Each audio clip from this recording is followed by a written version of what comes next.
A little while back, one of my star students in the Value Pricing Academy, a bookkeeper named Jessica Fox, did an extraordinary training session on how she's applied what she's learned in my pricing academy to how she goes about pricing bookkeeping work, and in particular, how she uses the effective pricing software, the scope questions she uses, how she comes up with the price. And so what I've got for you is the extract from that training video where she walks through exactly how she sets up effective pricing, how she uses it to get much better prices for her bookkeeping service. So let's go and watch that one now.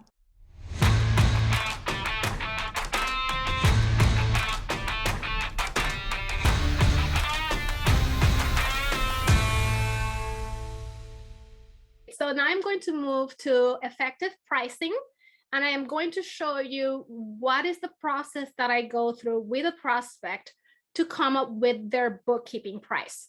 So hopefully I haven't been signed out. We'll find out in just a moment. Oh, good. I did not get inactive. So I have a test client that I use for all of my testing. It's Zorro test client. For those of you that don't know, Zorro is Fox in Spanish. So that's why it shows that name. It also puts it at the bottom of the list. And I really have not tapped into the power of keywords very well. So far, the only keyword that I have for this is the year end, but I do plan to extend on that further, but that is not relevant to today's content. So once I get the client basic information created, I then go into the questions. At this stage of the process, I will have already completed a diagnostic health check, so I will know the answer to some of these questions. So what I will usually do is that I will start the model right before our student session, and I will fill in some of the first few questions. So that way, when I am meeting with the client, I am only asking those that I need their input. So by this point, I already know what industry they're in. I do not support all of these industries. I do have a somewhat of a niche, but I learned that if I do not include those industries here, I may come across a scenario where I may want to quote a prospect and I want that factor in. The reason why I ask for the industry is because in this dropdown, in the back end, there is a multiplier that does math automatically for me, so I don't have to think about it. There are some industries that are more complex than others. So e-commerce, it will add a multiplier to my base rate than if it was just a professional service business. So if you serve multiple industries, that is something that you may want to consider doing. They're not all the same. Some have some nuances. In the United States, construction can be quite a bit of work, more than, say, healthcare or real estate. So depending on who you work with, that is something that you may want to consider. So in this scenario, I am going to say that they're a nonprofit, and then I ask them the software. The reason for this is because while I prefer QuickBooks Online and 95% of my clients are on it, I am also Xero certified. I do support Xero, but because I do not know Xero like the back of my hand, it takes me a little bit longer to do books in Xero, especially if I'm doing rescues. So for that, I factor this in. So if they're on Xero, it actually goes up 10%. The software does this automatically in the back end. I set it and forget it. It's beautiful. So keep that in mind if you are supporting multiple software programs and you have preferences. That is something that you can consider. Then I already know their revenue based on the review that I made. And this is one of my scope questions that I use is their payment processing accounts. It used to be a year or two ago, if a client took online payments, they just had one account, QuickBooks Payments or Square, and that's it. What I am finding since last year and the pandemic, they may have PayPal, they may have Stripe, and they may have QuickBooks Payments. And they all have their nuances, and it can be extra work to account for that, especially those like Stripe and Square that deduct their fees before depositing the funds in the bank. So let's just say that this client has 2, and then I save and continue.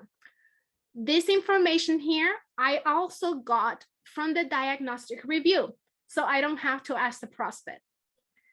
When I used to ask the prospect, I never got accurate information. So I will tell you that much. If you're relying on the prospect to tell you how many transactions per month they have, you're not going to get accurate information. Even when asking them about their bank accounts, they will tell me, oh, I just have 1 account. And I will start doing the books and I see all these transfers. And I'm asking them, what are these transfers for? Oh, that's my business savings, and that's my money market, and that's my, and there's all these other accounts that because they don't use on a frequent basis, they forget that exist. So this is another benefit of having done diagnostic review beforehand, because you know exactly what you're walking into. I do ask how many credit cards they have, because they can be slightly different from bank accounts. It can be a little bit more complicated to reconcile depending on the card and the volume. So I do factor the transaction volume, and then I will also see if they're on accrual or cash basis, because that does make a difference. Cash basis books are a lot simpler than having to make accrual adjustments and keeping track of accounts payable and accounts receivable and all of that fun stuff. Now, just to let you guys know, this was based on the model that you get with your effective pricing subscription, but I then added and removed and reworked and recalculated the math. So use that as your foundation.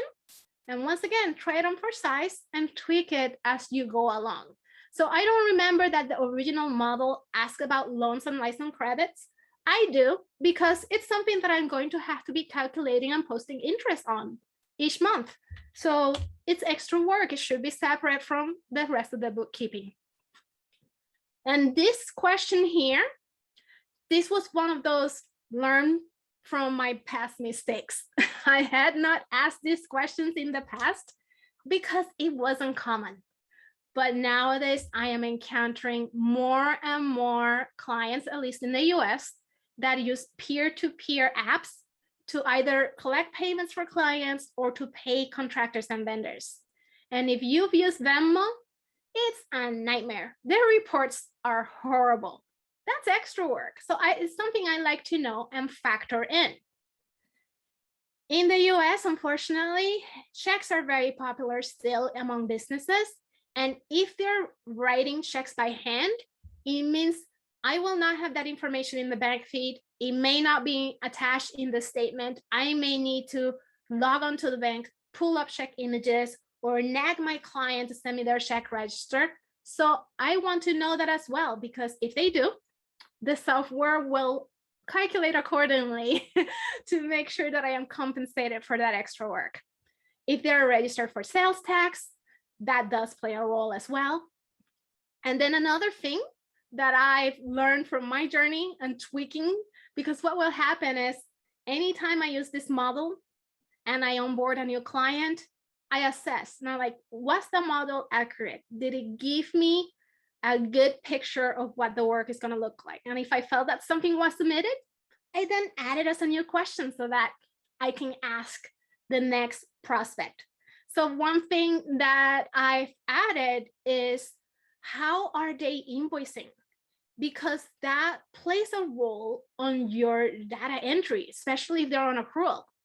So if they're not doing invoicing, every deposit, you just post to sales. Easy peasy. But if they have an e-commerce card, now we're talking integrations and reconciling those disbursal reports.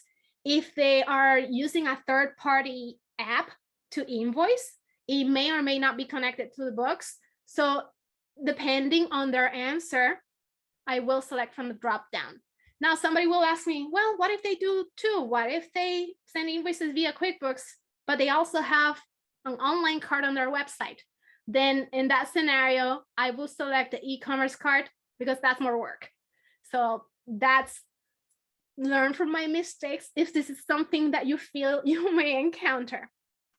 Then I want to find out if there are posting payroll journals. If they don't have any payroll, then that's less work for me, less time me investing in their file. But if they do have payroll, that's something that I need to know and consider. And foreign currency. If they are using their credit card for foreign currency purchases, the credit card does the conversion themselves. But I do have some clients that use TransferWise. And that means those are essentially additional bank accounts. And then I have to turn on multi-currency in their books and calculate realized and unrealized gains and losses. So that is something that I do want to know. So if you feel that you're going to deal with a client with that, you may want to include that as one of your questions.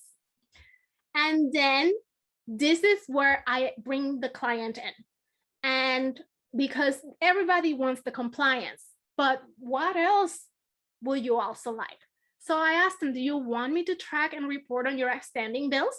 And they'll tell me, oh yeah, that sounds nice, please do. Then, but do you want me to pay the bills on your behalf? Most of the time they say, no, I'll take care of paying them. Do you want me to invoice your clients? Oh yes, please, invoicing is time consuming. Now, do you want me to track and report on your outstanding invoices? This is different from just verifying that the AR balance is correct. This means that I am actually letting them know, hey, this person owes you money and they've been past due 2 weeks. So they may say yes or no. And then we go to other things that they might want. In the US, there isn't a requirement to have every receipt attached to the transaction like it is in other countries. So a lot of business owners don't opt for that, but I do offer that option. But I do have some that they already have receipt bank or text. So if I don't have to pay for the subscription, they'll say, yes, but please use my account. Or, oh yes, I'd like you to do that. Please set me up. So my most recent prospect, they came with the account. So that's what we selected. And then I asked them, do you want me to track income and expenses for each of your divisions, programs, locations? This really applies for nonprofits, but it can also apply for other industries like construction. I have one plumber that they want to track commercial versus residential versus new construction. And this is based on a previous question where it was asking how many locations you have. So it will do the math based on that selection. Job costing. Job costing can be a headache. So if they say yes to that, I'd like to know before I go in. And then I ask them how often they want me to update their books. I do not offer daily bookkeeping, but I do offer other frequencies. And then they can tell me how often they want me to come in and make sure everything is up to date. So let's say this client said twice a month. Now, when I click Save and Continue, it's going to take me to the packages. As you see, these packages are a little bit more descriptive than the ones in the brochures because it actually tells them the frequency of some things and when the processing will be completed by. Because a mistake I see a lot of bookkeepers doing, and I did it too, is I told everybody your books are going to be done by the 10th of the month. And then those first 10 days of the month were pure stress because I had to do everybody's books at once. Now, for those that value that timeliness, they're also the ones that value my premium package. So once I go and discuss once again and highlight the merits of the package, and I have an idea of which plan they are more aligned into, they say, oh, you know, the standard seems like a good fit, and I select that. Then I click reveal the price and it will show them the monthly payments. Sometimes they will be like, oh, sounds great. And when they do that, I make a mental note, I need to jack up my rates again. And if they go, oh, that's more than I expected, then I can say, well, no problem. We can customize this. So then we can go back and I say, well, you told me that you wanted me to update your books twice a month. Will you be okay if I only go in monthly? And then they say, yes, I can go back, adjust that, save and continue, and then their rate is adjusted accordingly. I do have behavioral rewards configured, but to be quite honest, I don't always use them because if the prospect seems happy with the prices, why am I going to offer discounts? But if they're still reluctant, then I can ask them, well, do you feel that you can set up view only logins for all of your accounts for me within 7 days of onboarding? If they say yes, that's gonna save me a lot of time, because I'm not gonna have to be checking my portal to see if they uploaded their statements, nag them because they forgot, or like what happened earlier today, nag them because they uploaded the wrong month. That is valuable to me, so I reward them for that. Just like I was mentioning earlier about foreign currency, if they're gonna keep all of those transactions in a credit card, that's valuable to me. It helps me. And then this is one that I added a month ago, and it's already paying off.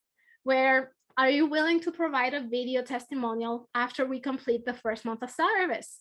That is very valuable to me, because those testimonials are getting me new clients, so I can then offer those options for them. So then, depending on if they say yes or no, their rate can be adjusted accordingly, and then they got their price. Now, I do have some enhancements configured in effective pricing. I will admit, I don't really push much of these guys, the popular add-ons, because this is something that I would have already covered if I was doing setup or rescue for them. But sometimes the opportunity may come to be able to just add it. So it's there. What I do find very valuable, and this is something that I love about effective pricing, is that I can have premium add-ons available for an extra fee if somebody selected an essential or standard plan. So maybe they don't want all of the bells and whistles of the premium plan, but they do want to get additional reporting. They can select that here. So this is a very valuable feature, because it's kind of like, to me, this is the equivalent of you did your shopping and you're at the register, and while you're waiting to check out, you saw a magazine that looks very interesting, or this candy that looks delicious, and you just added it to your cart. I don't come in expecting to upsell these items, but sometimes they end up buying services that I at first may have thought they did not want or need. So it looks like the software is thinking here now. So this is a good time to take any questions. I'm sure there's lots. Shalita has asked a question regarding your processing completed by frequency. When you say end of the month, 25th of the month and 15th of the month, this is the subsequent month of closing the books. Is that correct? That's right. So right now we're in August. So my clients that chose the essential option, they will have their July close completed by August 31st. Okay, great. Let me look at the next one. So Melanie Jury says, how do you manage scope creep, I think that is. Scope creep, for instance. You said you would do my invoicing and it turns out into a major nightmare of time tracking, etc., etc. That's a really good question. And the key to avoid scope creep is you want to have a very detailed scope. So once I finish doing the conversation on pricing with the client and we agree on the price, I send them a formal proposal that they electronically accept. And in there, I spelled out the scope very detailed, based on the findings of the diagnostic review. So I will specify this many accounts, this many transactions, these different things. So for invoicing, I would have already seen how they invoice, and I will see their average volume, and I will put a cap, say 40 invoices per month. So if suddenly they double in growth and need 80 invoices per month, I can go back to them and say, hey, congratulations on your growth. We need to, right now we have exceeded the scope of your agreement. This is good news. It means that you're growing. Sign here, I have a change order for adjusting to the new scope of service. But hey, also don't forget, I have these other options if you feel that this is also a good time for you to change other parts of your service. So that's usually what I do for things like that. Okay, awesome. Mindy's got a question, which I had as a question as well, actually, so that's good. She says, I have issues with picking the numbers and multiplying factors for each question. How do you start with these? I wind up overthinking and get paralyzed. And my question was going to be, how long did you spend playing around, and at what point did you decide, I'm just going to do this in front of a client and see how it goes? And it may be, if you hit the back button, it may be it might be worth drilling into the back end perhaps. I don't know whether you use the review feature to test different prices and stuff. Yes. But yeah, so if you could perhaps talk us through how you thought about the numbers and behind the scenes and the testing side of things. Absolutely. And yes, there was a journey of trial and error. Like I said, what I first had done, so let me go back, is I had gone to this list of models that are here, and I took the bookkeeping US one and I cloned it. I used it as my baseline, and then I just started to tweak. So that has evolved into the one that you guys just got to see the front end for. This is the back end. So I did at first start using the review, meaning I create the questions, the math, and then I will test it. This is a valuable thing. If you're creating your models, I don't recommend you skip this step, because if you messed up the math, this is where you'll know it. I once made a decimal error and the rate came up very crazy. Another time I made a decimal error and it shrank the rate to a fraction of what it should be. So that is where you will catch little quirks like that. So I do mainly relate, because I did also get stuck on analysis paralysis. And that is why I actually have a monitor here, a board with this quote that says, perfection is the enemy of completion. Whenever I get stuck, I look to my right and I go, that is right. Something is better than nothing. So my first few models, they were not very good. And sometimes when I did the math for the client, before I felt truly comfortable, what I would do is I will do the diagnostic review, go through the model myself, kind of assuming based on what we had discussed on what additional services they may or may not want, and see what I got. And sometimes at first, sometimes the numbers will be like, whoa, that's a lot more than if I would have come up with on my own. And that was like the big gift from this program, this effective pricing software, is that once I started to do this with my clients via Zoom, even if I go, whoa, and I see that number and go, yikes, are they going to accept that? It's okay, because the client saw it and they're blaming the computer for doing the math. Because before I used to have this urge of, oh, that seems high, I'm gonna discount it because I don't think they're gonna want that. Using the software with the client prevents me from underquoting myself and leaving money on the table. But I know that wasn't the actual question, so I'm just gonna go back to the questions in here. I do have a base price that the software starts calculating from, and then each question, they have the different formulas for it. So I'm sorry, the industry one, it's a multiply, and here are the values.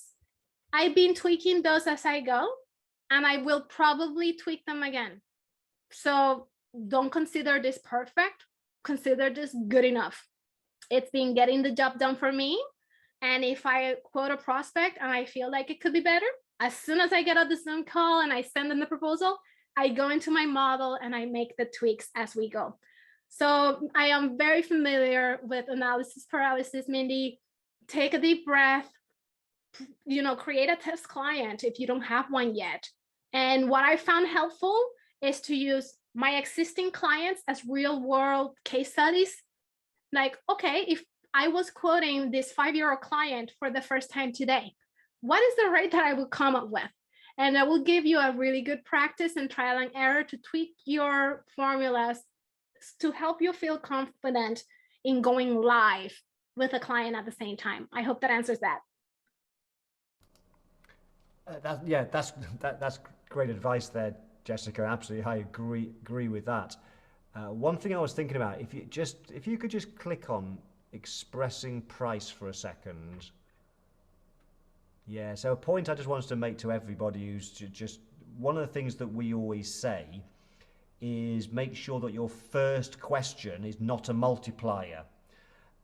And the reason for that is because by default the base price is 0. You normally use the first question to come up with a number, and if base price is 0 and you have a multiplier, then multiplied by 0 just comes up with 0. But so if that light bulb went off if that red flag went off in your mind, what Jessica's doing here is she's actually putting a number in for a base price. So in your case, Jessica, you got $900, and that's why when you start with a fixed number, you can have your first question be a multiplier. So I just thought I'd raise that, Jessica, in case some people get confused, because I often say don't use a multiplier first question, but that's when you can. No, that is definitely a really valid point, and because I said it so long ago, I forgot about it, but that's when you would, if you go and test your model and you click calculate, if you had a multiplier without a base fee, this will go to 0. And that will be your first clue that things were wonky. So thank you so much, Mark, for that reminder. And when you guys are editing your models, definitely do not skip the review tab. Yeah, the review is great for checking when things go wrong. I think it's Sarah Kelly's the next question, if I've got them right. Can you verify when you do the health check or diagnostic? Do you do it between the first meeting, discovery, and the second meeting, pricing? Yes. So my prospect journey is they'll schedule a discovery call. During that discovery call, I'll uncover the pain, and then I tell them, I think I can help you, but in order to come up with a custom strategy for your needs, I need to do a check of your books so that I know exactly what we're dealing with, what needs to get done, and I can get you an accurate rate so that there are no surprises. Prospects love it when you tell them no surprises because they really dread those. So I then, after the discovery call, they get a proposal for the health check. I've actually started to use a model for that. So we do that in that discovery call very quickly. It's a very short one, nowhere near as long as this. It's pretty quick and easy. They do the diagnostic. And once the diagnostic is completed, with the diagnostic review report, they get a click here to schedule a time to discuss the findings and next steps. In that meeting, that is when we had this conversation and I shared this model with them. Karen Christie says, do you account for different rates for staff or bookkeeping help from ICs? And I don't know what ICs are. Independent contractors. Oh, of course. Okay. I do not, because one of the things about value pricing is that it's not about my cost. It's about what the client values. My cost may be here, but in the client size, the value is here. So if I calculate solely or based on what it costs me, I'm leaving all this in the table. I'm missing out on all of this revenue. So what I have done is, that's why I have a base price in my model. I won't get out of bed and open this file for anything less than this. And it's never that amount because the model starts adding based on the additional questions. So by the time everything is said and done, I am getting enough for that project, whether I am doing it or I am paying somebody to do it. Okay, and I love that. That makes so much sense. I love that answer that you gave about it's not about your cost, it's about the value, which it absolutely is. So I love your thinking, Jessica. I learned that from you, Mark. Well, you're a great student. So one of my questions was interesting. When you talk about behavior awards, and you said that you give a discount if they do a video testimonial in the first 14 days, and you said that's been really successful for you. So my question is, what do you do with those testimonials? I'm curious. Well, this is a brand spanking new thing that I added maybe like a month ago. So I've only collected 2 testimonials so far. One of them got added to my YouTube channel as an unlisted video that I then add as I am having conversations. Sometimes people will ask for references, and I can say, well, here, this is what Margaret had to say about my services. And I do have a testimonials page in my website, which so far has only been text testimonials. But what I am doing is I have been reconfiguring it. So for those that have video, the reader has the option of reading the highlight or watching the video. I'm actually seeing the person share their excitement about how happy they are with my service. Wow, that's awesome.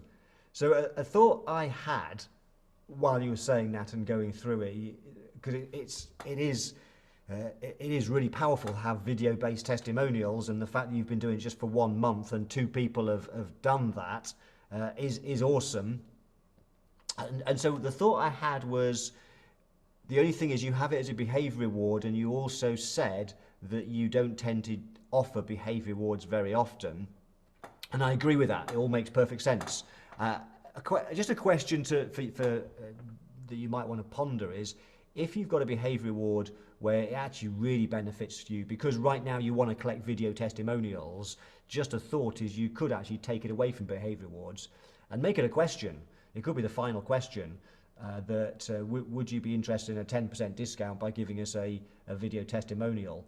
And the advantage of doing it that way is then systematically, for the period that you treat it that way rather than a behaviour reward, it means for next month, for example, you could just be asking everybody for video testimonials. We'll probably get loads of them, and then you could move it back to a behaviour reward once you've felt you've got plenty. So I'm just throwing that out as an idea for you, Jessica, and for anybody else who might be thinking, oh, I need more testimonials. And for anybody else that saw that as a behavior reward, don't feel like this is the only time to ask for a testimonial. Something that I do is, after a client is fully onboarded, they've gotten their first set of reports, we've had the first meeting, when they're writing that way of, wow, this is so exciting, I got all this information and I didn't have to do anything for it, that's when you ask for testimonials. When they're really happy and excited after a meeting with you, that's when they'll be happy to give it to you. Absolutely. Yeah, so Melanie Jury asked the question, do you get flack from anyone when you request money for your diagnostic review? It seems like the diagnostic review bit's grabbing a lot of people's attention. You know, I used to have that same question when I was first told I should charge for a diagnostic review. It was one of those things where I was doing it for free, and I was trying to get resentful because sometimes I will do all this work for free and the prospect will not convert. So I wasted all of this time. Now, even if they do not turn into a client, I am no longer feeling like I wasted any effort. I got compensated for my time. So the way that I've reframed them, and so I do not get flack, is they are getting a tangible deliverable for it. They're getting a written report. So even if they do not work with me, any other bookkeeper can look and see, oh, these are the things that need to be addressed in this file so that they can have up-to-date and accurate books. So by reframing this from, you are getting a report and insight, rather than I need to charge you to give you a price, you know, I don't get any flag at all. Awesome. Well, I wasn't sure if people were going to be too overloaded if I went into the back end on the model. I'll leave that up to the audience, but I know that there had been a question about how I calculated the rates for the different questions, and I am happy to show and tell if that is of value to people, or if not, we can go to additional questions. And I'm seeing in the chat, please share. So I guess I will. I think people will find that valuable. Yes. So like I said, take this as one of many possibilities. You know your business best. Play around with what questions are more relevant to the clients that you work with and the work that you do. And if the math doesn't make sense, change it. Like I say, my models evolve almost every time that I do a proposal. It's very rare that I will do more than 3 prices without changing something in my model. So I'm sure that this time next year, my model will look different again.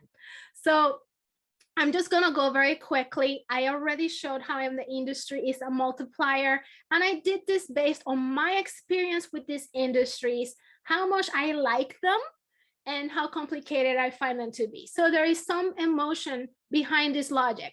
I love nonprofits. I am passionate about giving. So essentially, I give them a discount because I started in the corporate world as a nonprofit bookkeeper.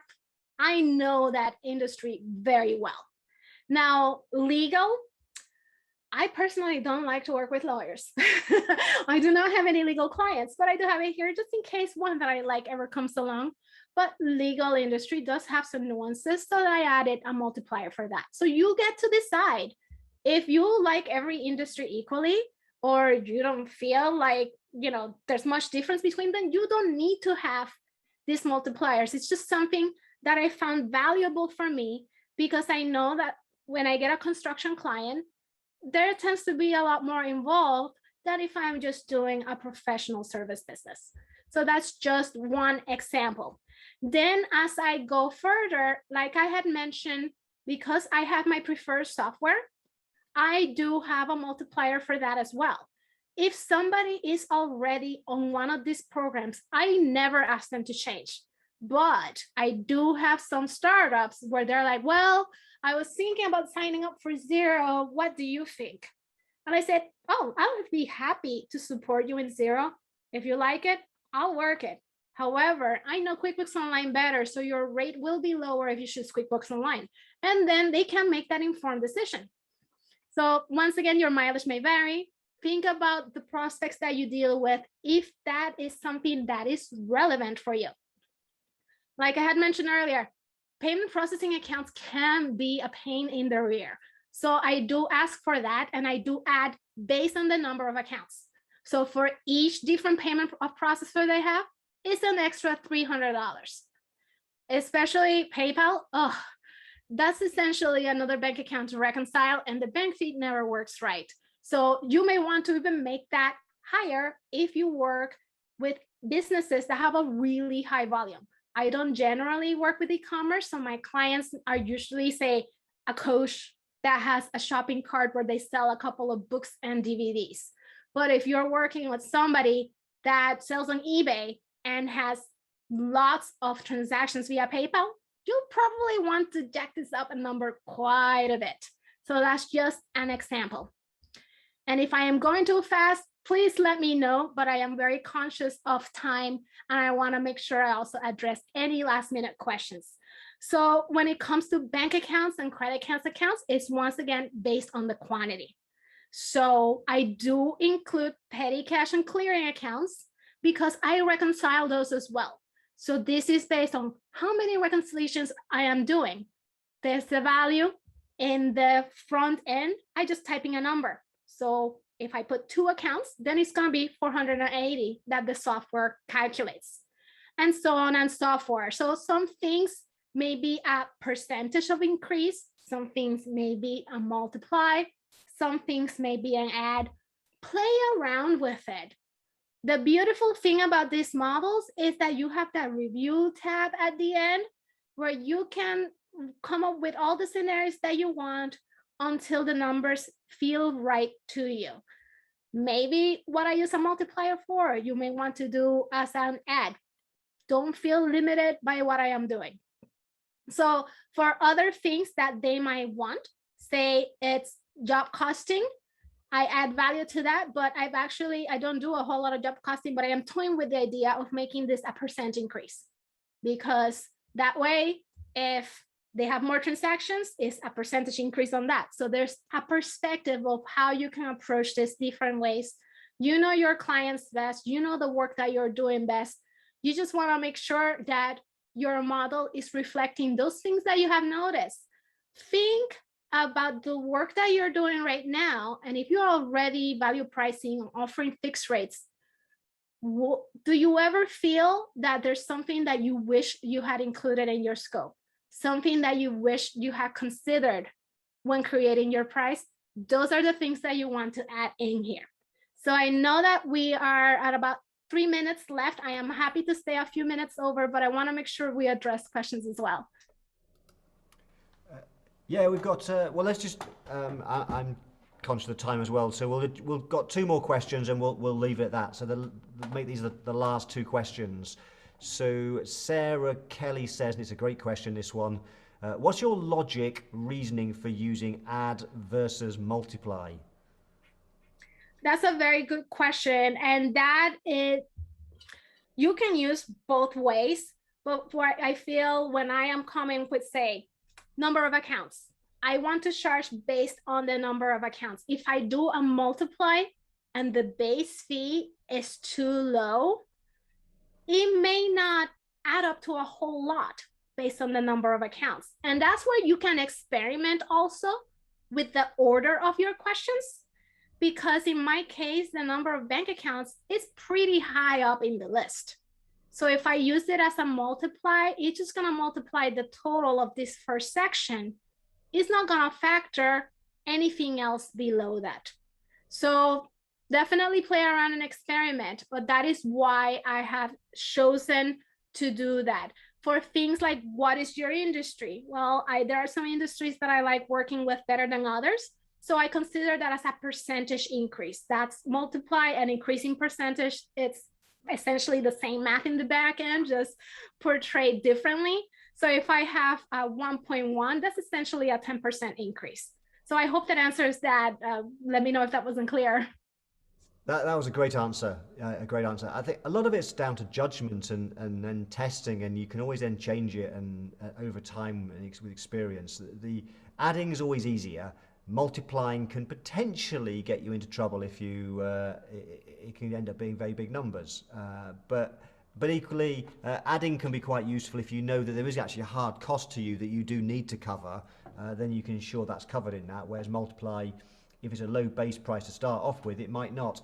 There's no hard and fast rule. It's a matter of judgment. Let's do one final question. It's a long one, but I hope it's an easy one. Lisa from the UK says she has a construction client who's great supplying information and relatively easy to do. I have another one who needs constant chasing, lots of missing bills, receipts, which doubles the time needed to do the job. So how can you possibly account for that or even know this before they're a client? Any thoughts? That is a great question. And it can be hard to know in advance going in, but sometimes I know in my case, my biggest lesson has been to listen to my gut. If I get a feeling in our conversations that they're gonna be a pain in the rear, I may factor that in. This is not in my current live model that I am showing it to you, but I have experimented this in one of my other draft models because I am still doing trial and error. I have another monthly bookkeeping model where I have the first section hidden. This means that when I enter those answers before I share the screen with the client, they cannot see those questions. And I have what is called a PITA factor, a pain in their ear factor in there. I've only used it once, but it actually worked. That's just because I knew going in that this person was gonna need additional hand holding. Just based on what I had seen in their books, their previous bookkeeper had left some notes so I could see items in suspense accounts that the bookkeeper had noted client has not provided information. So I knew that I was gonna have to babysit that client. So sometimes you may not know, but if you feel that that's a factor, you can build it in. I know a person that in construction, they have like a form of behavior reward, where it's like if the person commits to getting all of their receipts into receipt bank by a certain date and writing the job numbers, their rate is less. If they slack off on that, then their rate is this. So you can consider a similar approach when you're doing your model. So if you're not yet using effective pricing and you want to find out more, I'll put a link in the description below where you can find out about the software. But also I do lots of videos on my YouTube channel here from live training sessions. And what I will do is, if you've never used the software before, I will suggest as a next video one of those live trainings, which is ideal for you if you want to understand a bit more about what the software does, what's the purpose of it. And if you've enjoyed this video, please give the thumbs up and feel free to subscribe. I will see you on another video soon. Bye for now.